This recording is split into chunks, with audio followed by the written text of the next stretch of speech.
बडगाम के मागाम में स्थित एक निजी स्कूल में बच्चों की प्रतिभा को निखारने और दुनिया के सामने लाने के लिए रंगारंग सांस्कृतिक कार्यक्रम का आयोजन किया गया। इस कार्यक्रम के मशहूर शायर रहीम रहबर कार्यक्रम में शामिल होकर अभिभावकों एवं अन्य लोगों ने इसकी शोभा बढ़ाई। समारोह के अंत में बेहतरीन प्रदर्शन करने वाले बच्चों को यहाँ सम्मानित भी किया गया।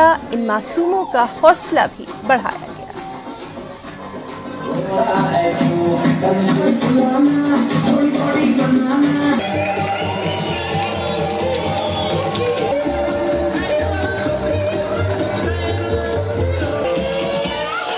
स्कूल में सब बच्चे हैं, सबों ने अपना टैलेंट दिखाया स्टेज पर। ऐसे जो स्टेज है वो हर एक स्कूल में मतलब मुनक्कद करने चाहिए ताकि हर एक बच्चा अपना टैलेंट को उनके सोशल मीडिया पे जब वो वायरल हो जाते हैं तो अपने टैलेंट दिखा पाए, ताकि उनके पेरेंट्स भी उनको बोले कि ना आप इसी में काम कीजिए, इसी में आप अपने पे फोकस कीजिए। इसीलिए आज मैंने भी बहुत सारे प्रोग्राम्स यहाँ पे परफॉर्म किए मेरे दोस्तों के साथ, जिसमें हमें पता चला कि हमारा टैलेंट भी क्या है और हमारा जो टैलेंट है वो बाहर आया।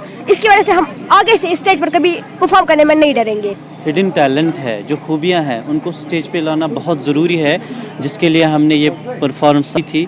बच्चों ने काफ़ी अच्छा किया, उन्होंने बहुत मेहनत की थी और मैं समझता हूँ कि हर एक स्कूल को ऐसे इवेंट्स करने चाहिए।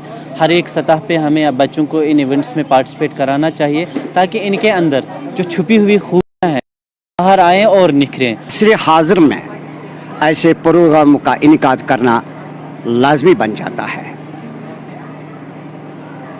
दर्स तदरीस के मामलात जहाँ हों वहाँ बच्चों के अंदर जो छुपा टैलेंट हो इसको उभार कर बाहर निकालना या इसको निखार देना, इसको निखारना ये ज़रूरी बनता है। और इस चीज़ के लिए इन प्लेटफार्मों का इनेकाद करना या इन प्लेटफार्मों का होना ज़रूरी बन जाता है। ने जिस कला का मुजाहरा किया इसके लिए एक प्लेटफार्म होना चाहिए और वो गवर्नमेंट की तरफ से भी है और प्राइवेट स्कूलों की तरफ भी है। तो मुझे लगता है ये एक अपॉर्चुनिटी है, क्योंकि हम करेंगे पर हो सकता है कि इनमें से टैलेंटेड कलाकार निकले। जो आज की परफॉर्मेंस मैंने देखी that was up to the mark, और बच्चों ने जिस तरह अपने कला का मुजाहरा किया तो मैं काफ़ी खुश हूँ और उनको आगे भी प्लेटफार्म मिलना चाहिए। जिस तरह हमारे गवर्नमेंट स्कूलों में कला उत्सव के तहत प्रोग्राम्स हो रहे हैं और मैं प्राइवेट स्कूलों से भी ये गुजारिश करता हूँ कि वो भी अपने बच्चों को कला उत्सव में शामिल करें।